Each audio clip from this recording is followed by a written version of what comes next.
Chapter 4. Survival Instincts. That is when we decided to approach my Uncle James to see if he would allow me to live with him for a while so I could attend school. My mother and I were currently living with Old Man Cooper, along with several other women addicted to crack. My uncle came to pay us a visit so we could discuss the matter. My mother and I were standing outside in the yard when he arrived.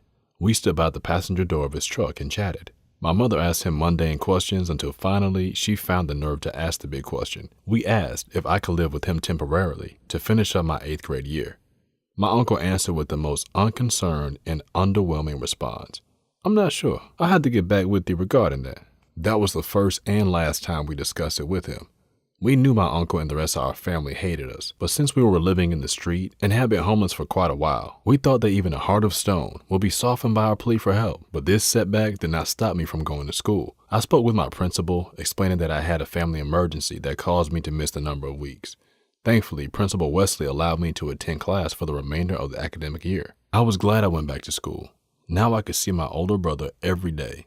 He and I had different fathers, and he went to live with his father months before my grandmother kicked me out of her home. The fact that I suffered tremendously living on the street, going from house to house, never affected my relationship with my older brother. In fact, I was proud and glad that he didn't have to suffer as I did. He had discovered a new family with his father. He had many brothers, sisters, uncles, and aunts that embraced and loved him. The only strain on our relationship was that we were not able to see each other regularly. The unvarying beatings my mother suffered were persistent and grew more brutal. However, as I was getting older, Gregory stopped attacking my mother when I was around. I do not remember how we got there, but one drizzly day, I was walking with my mother down a highway outside of Glendale. Gregory had battered her severely and she was bloody. I tried to console her as best as I knew how. Suddenly, a truck sped heedlessly past us on the highway. Mother and I moved further into the ditch to avoid being struck. We heard the truck abruptly stop and start backing up. Mother grabbed me and said in a startled voice, "It's Gregory." I looked at her and said, "It's okay, Mom." As I reached back and clutched my pistol in the small of my back, we continued walking and now we were near the brake lights of the truck when Gregory hopped out. He was full of bravado, shouting a variety of obscenities at my mother. "Hey, where the fuck you going, bitch? Who's that with you?" We continued walking forward, intent on passing him, but he approached us yelling horrible things. I told my mother to stand back while she gripped me and said the same thing. Gregory stalked over to us and grabbed her. I stalked towards him, seething. "Take your hands off my mother, bitch. You must have lost your fucking mind, nigga." He stopped messing with my mother for a moment and looked at me in shock. This was my first time being confrontational with him and able to back my words with action. Gregory started to back away, asking my mother to tell me not to shoot him. He hopped back in the truck and drove away. I never even pulled my pistol. If I would have killed him. One of the first things I learned in the street was to never pull a gun unless you were going to use it. I had become affluent in numerous unlawful dealings. Crack sales, shooting dice, stealing, and occasional burglaries were my folly. I also had grown accustomed to becoming physically violent towards others who posed a threat towards my mother or me. In addition, I had started to suffer from depression and other social disorders. At the age of 12, I started to have suicidal thoughts. I never took action until I was 13. I had been out on the street all night and witnessed my mother pleading with my family to lend us a helping hand. Prior to that, I had witnessed her smoke crack for the second time, an unbearable sight. The remainder of the night, I had two constant thoughts in my mind: kill myself or smoke crack. I thought that maybe I should start smoking crack to show my mother the negative impact it has on loved ones. I guess, in my own way, I wanted her to feel the same hurt I have felt since her addiction began. The next day, Medea allowed my mother and me to visit. Once we arrived, we ate and bathed. There were many times like this when Medea had kicked me out of the shack. Shortly thereafter, my mother left, and Medea agreed to unlock the shack so that I could sleep there for the night. As the evening progressed and night drew near, I found myself enjoying one of those rare moments when Medea was behaving graciously towards me. This happened from time to time, and I could never predict this unusual but pleasant behavior. I hung around inside Medea's house a bit longer than normal since she graced me with such privilege. I had stolen Medea's .22 caliber pistol, a chrome snub-nosed revolver, earlier that month. I used it for protection whenever Blacks and I set up shop or whenever I was hustling in the street. I took the pistol with me into Medea's bathroom and locked the door. I thought about all the horrors in my life, past and present. Quickly becoming overwhelmed with grief, I burst into tears. My body shook uncontrollably for quite some time. And I pondered if I really was worthless and gonna be shit, as Medea, Andrea, James, and their spouses had always predicted. I thought back to the time when I first saw Mother smoke crack. I also remember when I first realized that our lives were substandard. I knew I was living at a lower means and quality of life than the average bum. Only citizens from third world countries parallel my life. I was broken up on the inside. I was ready to give up. I held the gun in my hand tightly and continued to try to calm myself. The script and soundtrack of my life played in my head. The script was entitled Failure, and the soundtrack caption read, A Lifetime of Crying and Disappointment. I put the gun to my head and the music stopped. My heart pumped harder and harder as my adrenaline rushed. I placed my finger over the trigger and stared at myself in the mirror. How worthless I am, I thought for a moment before deciding to kill myself. I was fed up with life and no longer willing to suffer the brutality it subjected me to. I started to sweat nervously. As I cocked the hammer of the gun, I was ready to die. Though just as I was about to pull the trigger, I thought about my mother. I had thought about everything in my life except for her, and had decided there was nothing for me. But when I thought about her and all the torture and suffering we had gone through together, more tears rolled down my face. My eyes were red, and mucus was running from my nose. I began to think of the woman I would be leaving behind. I speculated how she would hold up after receiving the news that her baby, as she called me, had taken his own life. How would she cope after realizing that her precious baby was no longer with her? I knew my mother very well, and when I realized my death might prompt her to kill herself, I set the gun down. I love my mother too much. To this day, my mother remains very loving, and I know she would have killed herself or somebody else if I hadn't set my gun down that day. Too bad for the World News Network of Glendale. Senior commentators Medea, Andrea, James, and their spouses would have fought to be the first to cover that story. I put the gun back into my crotch, wiped the tears and snot from my face, and walked out of the bathroom. My mother's boyfriend eventually left her for another woman. He left abruptly without notice, like he had received a letter drafting him for war. In an instant, he was gone. Several weeks passed and he never returned. Those weeks grew quickly into months, and my mother eventually took interest in another man. This guy was quite the charmer, and he had been begging her for a date for a while. He was a short guy, but he proudly sported an athletic build. Of course, after my lengthy experience with Gregory, I did not trust Terrence, but I respected him because my mother cared for him. The romance began and he made her smile and laugh in ways I had never witnessed. One could easily see that my mother was falling for this guy. It was pleasant seeing a woman, one who had been victimized and battered most of her romantic life, discover happiness. There we were, my mother and I accompanied by her new companion. As awkward as it may seem, we embraced one another as a joyful family. For a time, they appeared to be inseparable. You rarely saw one without the other. The three of us temporarily found shelter at Mr. Jason Green's house, where they often walked to the corner store. Sometimes we lived in a rundown abandoned house that my mother's new companion claimed as his own. His house appeared to be in worse condition than the shack at Medea's. His place did not have lights, water, gas, and so on. His floor reminded me of a glass-bottom boat because you could see through parts of it. We used to lie in our beds and watch the sunrise through the unsightly gaping holes in the walls. I must admit that I found this quite interesting and somewhat enjoyed it. It is a beautiful thing to be awakened by the warm rays of the sun shining upon your face. My mother would make frequent boasts to her friends about Terrence's athletic build. To be totally honest, my mother was not his only admirer. I, too, was quite the fan of this guy's bulging pectorals, enormous biceps, and broad shoulders. He was a good guy to my mother, and we were comfortably growing as a family. Out of the blue, Gregory resurfaced as quickly as he had left.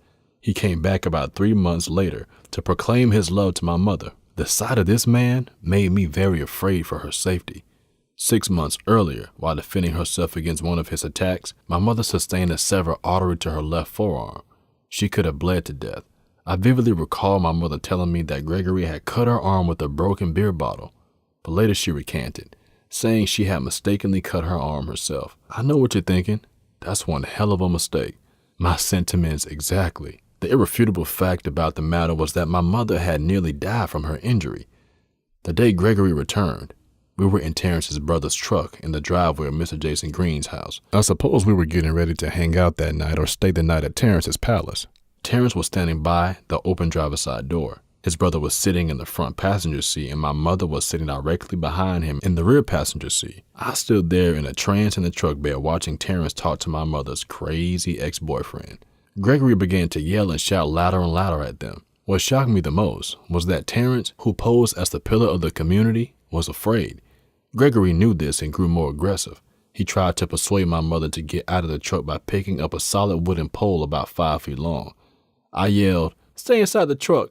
Don't get out, Mama." Her ex started lunging the pole repeatedly into the truck, attempting to strike my mother with it. I became impatient with Terrence when I realized that he was just not going to protect her. He just stood there, motionless, only occasionally raising his arms to prevent Gregory from getting a good aim at my mother. Although Gregory did his best, he was unsuccessful each time. He kept yanking the large stick backwards as far as he could and violently thrusting it forward into the rear seat of the truck. He continued this motion several times. Each time he jabbed the stick towards my mother, I cringed, hoping he would not injure her beyond recovery. Mother tried her best to circumvent the attack, though she had limited space to maneuver. All I could see through the rear window was her outline moving about as she tried to avoid being struck as he mercilessly continued his assault on her. She folded her arms over her face to protect herself from a blow to the head. I felt so spineless. I agonized like a powerful lion, looking upon his defenseless young cub while a hyena used razor-sharp canines to attack and rip away her flesh. I yelled repeatedly at the top of my voice to Terrence, "Man, get that motherfucker. What the fuck you doing just standing there? Stop him." Panicking, I looked down into the truck bed and found a tire iron. In the meantime, Terrence just stood there watching, a complete coward despite his muscular physique. Gregory remained tireless in his attempts. The truck seat and door frame were absorbing his strikes until one finally found its way to my mother's helpless and defeated body. The bottom of my heart fell out when her piercing, painful screams filled the air as her worn body absorbed the full force of this 200-plus-pound madman. I responded immediately by jumping off the truck bed, the tire iron clenched in my fist. Even though this was the first time I was physically capable of defending my mother from this abusive man, I did not know if I could be successful. What I did know was that I was the only help she had coming. In my heart, I did not care if I lived or died that night. All I was concerned about was my mother's safety. To my surprise, my mother's estranged boyfriend responded just as cowardly as her current boyfriend had. While I was leaping off the back of the truck, he was dropping the pole and running down the street before I even landed.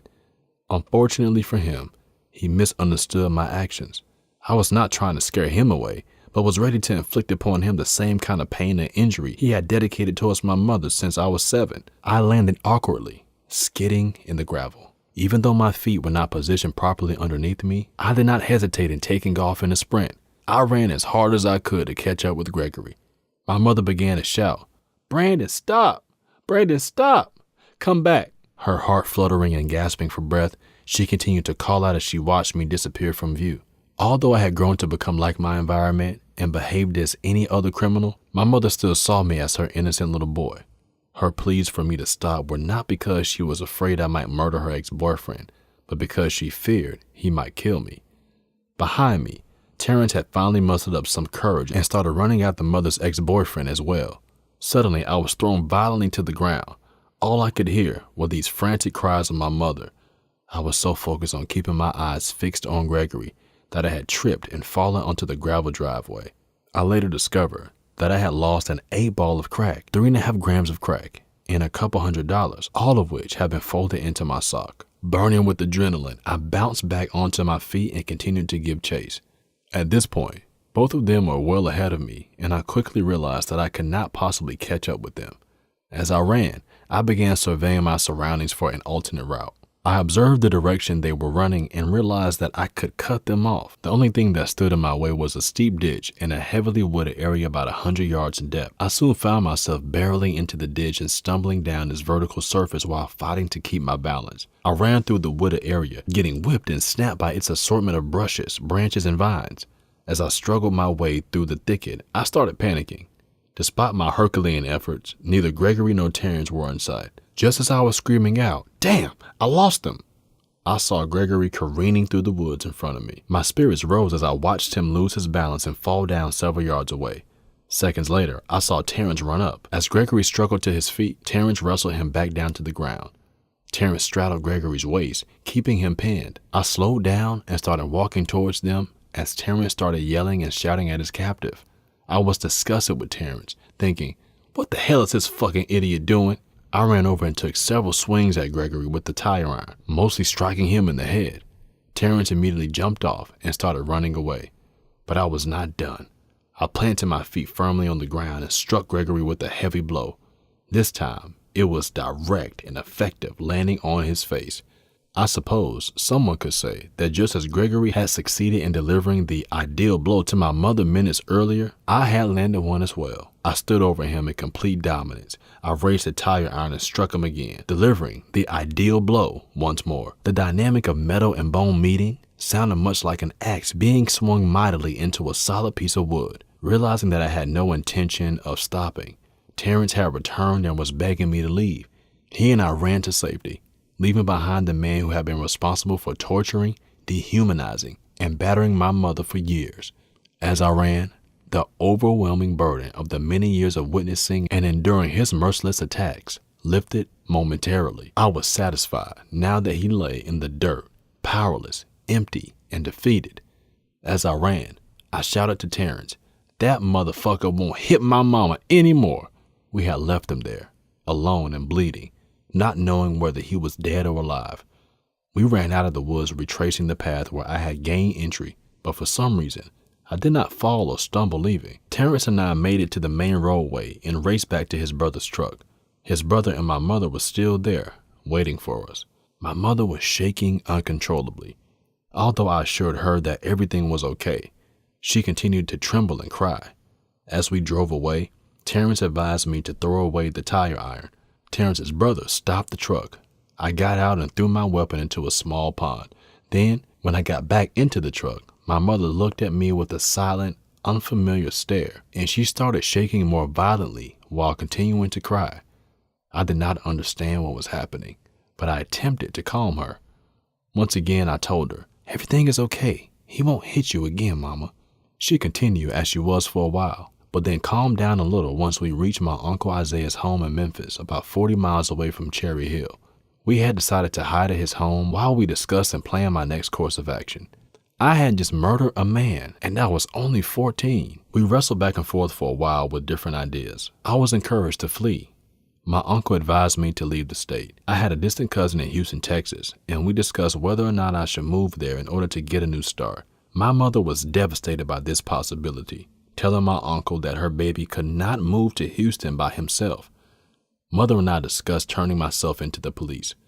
Almost everyone disagreed with that suggestion. We debated for days about what course of action would be the most beneficial for me. On the fourth day, we left the house and were driving to the store where my mother informed me that her ex-boyfriend was not dead. When I asked how she knew, she simply replied that God had shown her a sign. She asked me if I believed her, and I did. God had spoken to me as well, and I believed Gregory might possibly be alive. Perhaps I was desperately hoping he was alive so I would not have to face a murder charge. When my mother and I looked at one another, I realized that she appeared to be extremely worried and worn out from what had taken place over the past several days. We talked it over some more, shared it with some close acquaintances, and in the end, decided that I should turn myself into the police. We thought that since God had revealed to us that her ex-boyfriend was alive, I would not have to face going to prison for murder. We both prayed about the decision. She fasted. In the end, my mother had faith that I would not be incarcerated for what I had done. The next day, we were on our way to Allen to turn myself into the local authorities. As we got closer and closer to our destination, I began to have some doubts about all of that God talk. I said to myself, this man is dead, and I'm going to jail for murder. I knew that if he was not, I would be charged with attempted murder. My uncle's suggestion that I move to Houston suddenly began to appeal to me. I stared out of the window wondering what the hell I had got myself into this time. I shook my head in frustration and turned to look at my mother, wishing to tell her that I had changed my mind and was not going to turn myself into the police. But before I could get a chance to say one word, we were driving into the courthouse parking lot. The trip had been almost an hour long, but it seemed like only a couple of seconds. There we were, in the courthouse parking lot, unsure of my fate. I had become very afraid, and my mother had to encourage me to get out of the vehicle. I took a deep breath and exited the vehicle while embracing her. We walked into the courthouse hand in hand as she attempted to reassure me. I began to reminisce about our times together. I thought of the moments when I was first introduced to living on the street. I recalled how sweet and innocent I was back then. I thought of the reason why I had decided to sell crack. I had suspected my mother was selling her body so she could earn the money to feed me. There used to be times when she and all of her girlfriends on the corner were broke. As we took the long walk to my fate, my mind took me back to a certain day when I was first living with her at Old Man Cooper's house. My mother had looked long and hard at me, asking, "Baby, are you hungry? You haven't eaten all day. What do you mean you're not hungry?" She abruptly left the house, walking at a fast pace. Jackie, where you going, girl?" one of her friends asked. "I'm about to go get my baby something to eat," she replied briskly. Sometimes, if my mother's friends had money or food, they would offer it to me, but most of the time all of us were broke. After about an hour or so, I heard her footsteps on the porch and her voice calling, "Hey girl, I'ma come holler at you in a minute. I gotta take care of something real quick." I continued lying across the living room couch, which served as my bed, waiting until Mother walked in with a huge grin on her face. "Here, baby, I got you something to eat." She handed me a brown paper bag, saying, "Baby, this for you." I threw my covers back hastily, sat upright on the couch, and opened the bag. Inside was a can of hot sardines, a couple of slices of pepper sausage, salami with small pieces of black peppers in it, crackers, a couple of slices of cheddar cheese, and my favorite drink, a fruit punch Faygo soda. I beamed up at my mother, mirroring the wide smile she had on her face. Systematically, I opened up the pepper sausage, cheddar cheese, and the crackers and commenced feasting. I opened my soda and threw back a big gulp to wash down my food. While wiping my mouth, I noticed my mother standing near the front door, staring at me. "Eat, baby. I see that you're hungry." I wondered if she had brought any food for herself. Curious, I asked her, "Mama, where your food at?" "I'm fine, Brandon. Don't worry about me. Your mama gonna be okay." At that point, I stopped eating and pretended to be full so my mother could eat. I gave her the can of sardines, one of her favorite foods, and pushed some crackers across the table to her. After a long debate about whether or not I was hungry, she took a seat and ate. She was clearly as hungry as I had been, but she always made sure I ate first, and then worried about herself later. There were many times like this when she would leave Cooper's house broke and come back later with food, and sometimes more than what I described. She would even have cash after she fed me, would pull a couple of 20s out of her pocket and give me one. I regularly wondered where and how my mother got the money to buy us food. What had me puzzled for the longest time was how she had money left over after she bought it all. But once I started hanging in the street, it did not take me very long to figure out how Mama was earning her money. Watching my mama hopping in and out of vehicles or walking away with men made me feel sorry for her. To my knowledge, those incidents did not occur very often, but the low frequency of it did little to ease the pain. I reasoned that if my mother was in a bad situation already, I was not going to make it worse. I sold crack and other illegal drugs to provide for the both of us. Although she never condoned me selling crack, it was obvious it made things better. She spoke strongly against my ways, especially when I was violent towards other people. But I had decided that as long as I was known as the bad guy, no one would hurt my mother. It worked. I can say, with a sense of pride, that when my feet were on the same block as Jackie, nobody messed with her. If someone made that mistake, they had a clear understanding that I was more than willing to kill without hesitation. At that point, being violent was my joy. I was proud of being willing to kill or be killed.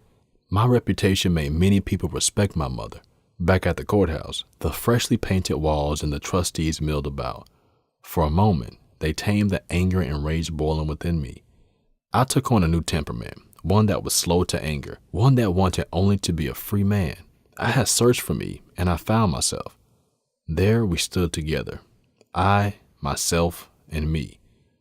This inward unity produced sanity, which was an old friend that I seldom saw. I returned to my former loving and kind-hearted self. We were directed to a room for a preliminary hearing. Before we entered, I kissed my mother and told her I loved her. As we walked inside, we saw about 7 men seated at a table. We sat down. They got straight to the point by asking probing questions, looking for the truth.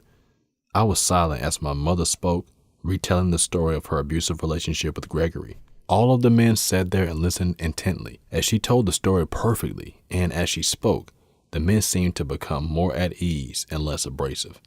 But now they turned their attention to me. They wanted to hear my account of what had happened between my mother's ex-boyfriend and me. I told them in a less fashionable way than my mother, but I told the whole story as it had occurred. Well, almost the way it had occurred.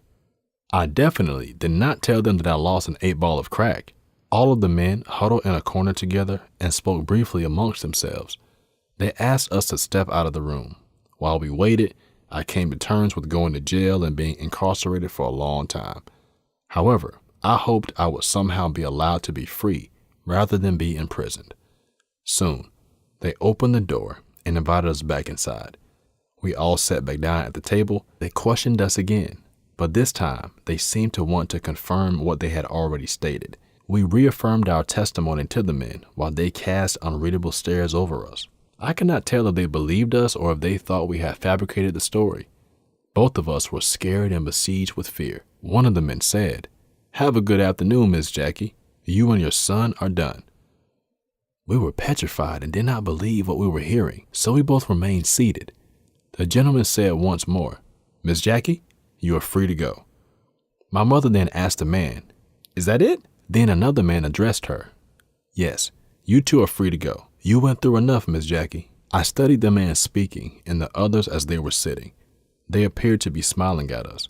When we exited the room, we saw Gregory's mother, sister, and a few other family members sitting on a bench. They were waiting to speak to the same men. We locked eyes with them as we passed by. One of them spoke up. "Y'all killed him. He's dead, and y'all gonna be sorry." We crossed the threshold of the courthouse exit door in full stride, walked quickly to the vehicle, and drove away in disbelief. "I am a free man," I exclaimed to my mother. She smiled and said, "Yes, you are." She told me not to listen to Gregory's family and insisted he was still alive. We later discovered Gregory had been found the morning following the attack in an unconscious and non-responsive state, lying on the ground where I had left him. He had been taken to the emergency room where he remained in a coma and on life support for an unknown number of weeks. Apart from the facial disfigurement, he eventually improved. Life continued on in the same manner as it had before this incident occurred. Within days after meeting with those men at the courthouse, it was business as usual. Mother was back out on the block with Terrence searching for a high. Meanwhile, I was on the street dealing drugs and milling about, searching for a way to make $1. We were now living with Mr. Jason Green more frequently. Mother encouraged me to be nice to him, or he would put me out because he was afraid of me. The old man and everyone in the street championed me as being a killer.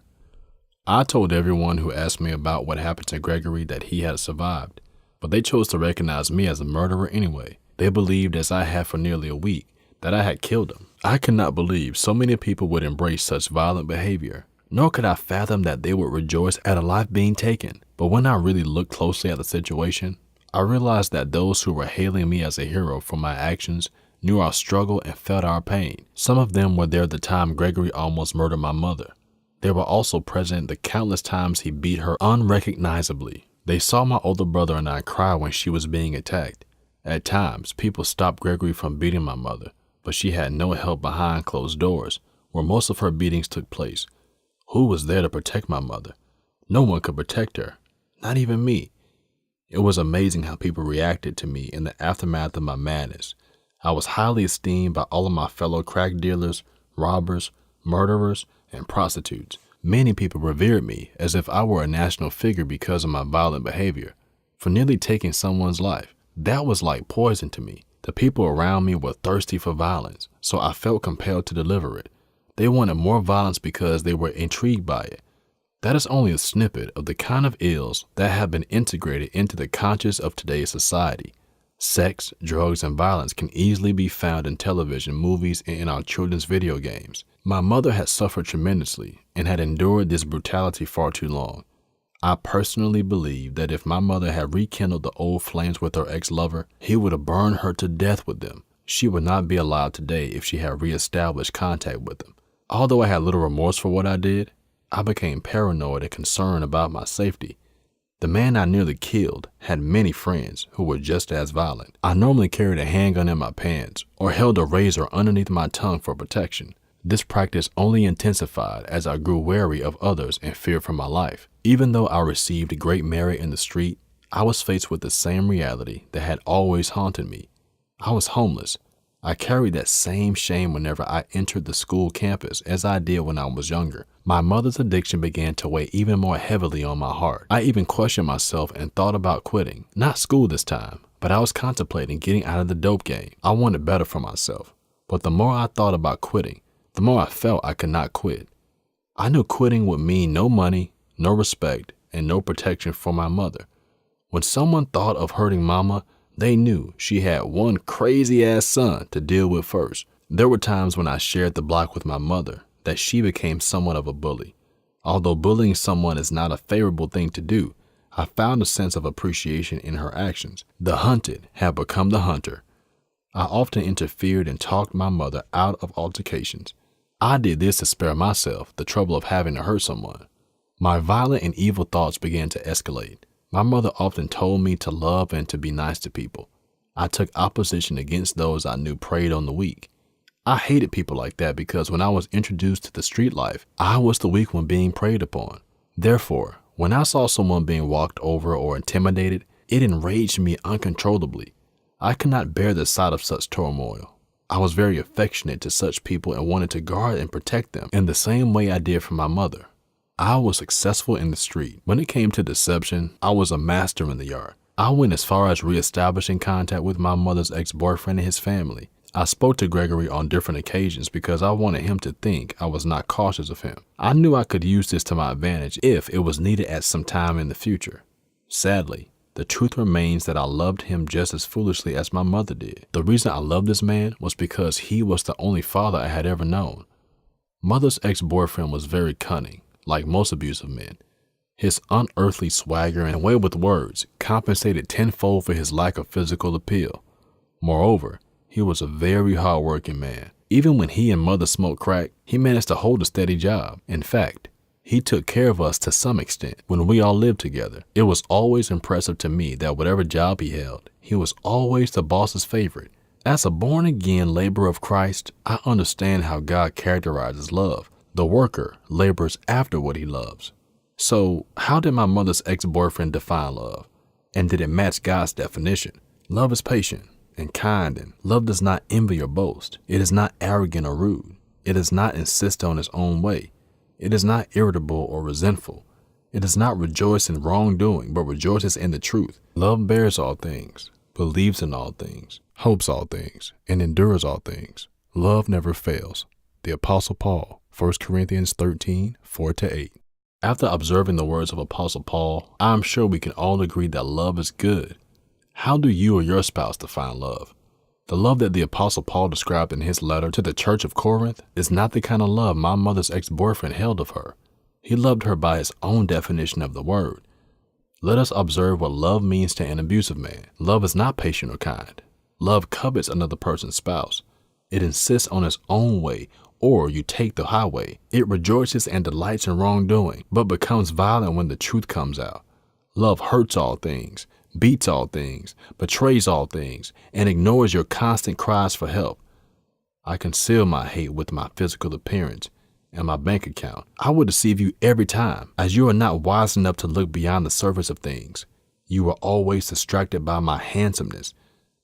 If I do not trap you there, my bank account and hard work ethics will bridge the gap. I mask my hate with swagger and by acting the social tycoon. I knew you would fall for that. The love I have for you is actually hatred in disguise. If all else fails, all I got to do is beg or get between your legs.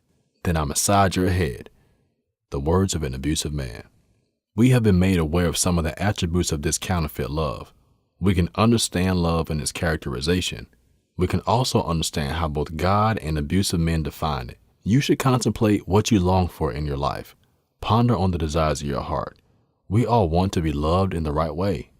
Mother's ex-boyfriend did not love her at all. His actions said the words.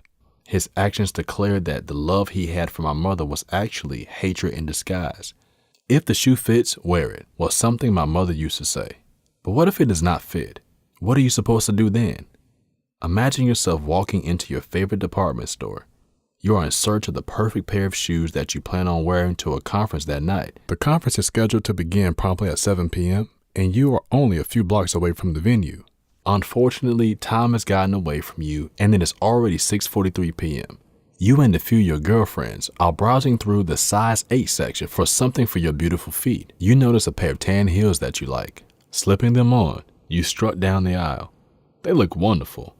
While walking back up the aisle, an incredible pair of red stilettos catches your eye. Unfortunately, they are in a size 7. You check with the salesman, but they do not have them in your size. Impulsively, you squeeze your size 8 feet into the size 7 red stilettos and model them for your girlfriends, who are thrilled with how they look. Hurrying to the counter, you purchase them, leaving behind the pair of tan heels you had intended to buy. At the conference, you look amazing and receive one compliment after another. After a couple of hours walking around though, your feet are really aching.